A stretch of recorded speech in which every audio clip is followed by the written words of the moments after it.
വിദേശികളായ വിദഗ്ധ തൊഴിലാളികളെ സൗദിയിൽ പിടിച്ചു നിർത്താൻ ആശ്രിത ലെവി പുനഃപരിശോധിക്കുമെന്ന് സൗദി ധനമന്ത്രി.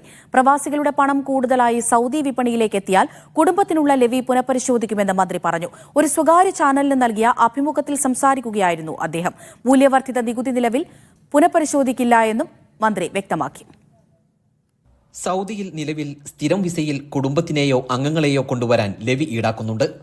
കുടുംബത്തിൽ ഒരംഗത്തിന് 400 റിയാൽ വീതം വർഷത്തേക്ക് 4800 റിയാൽ ലെവിയായി അടക്കണം. ഇതാണ് പുനഃപരിശോധിക്കുമെന്ന് ധനമന്ത്രി മുഹമ്മദ് അൽ ജദ്ആൻ പറഞ്ഞത്. സൗദി സമ്പദ് വ്യവസ്ഥയിലേക്ക് മികച്ച കഴിവുള്ള പ്രതിഭകളെ ആകർഷിക്കുകയാണ് ലക്ഷ്യം. ഇത്തരക്കാരെ ആകർഷിക്കാൻ നിരവധി പദ്ധതികളാണ് രാജ്യത്ത് നടപ്പിലാക്കി വരുന്നത്. ഇതിന്റെ ഭാഗമായാണ് ആശ്രിത ലെവി പുനഃപരിശോധിക്കുവാനുള്ള തീരുമാനവും.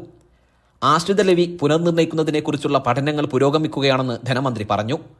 പക്ഷേ ഇതെല്ലാവർക്കും ലഭിക്കുമോ എന്നത് വ്യക്തമല്ല. പ്രത്യേക വിഭാഗക്കാർക്ക് മാത്രമാകുമോ എന്നതും മന്ത്രി പറഞ്ഞിട്ടില്ല. സൗദിയിലെ പ്രവാസികൾക്കുള്ള നേട്ടം സൗദി ജനതക്കും ലഭിക്കാനാണ് ലെവി ഈടാക്കിയത്. ഈ തുക സൗദി ജനതയിലെ പിന്നോക്കക്കാർക്കായി ഉപയോഗിച്ചു. അവരുടെ നില മെച്ചപ്പെടുന്നതാണ് നിലവിലെ സാഹചര്യം.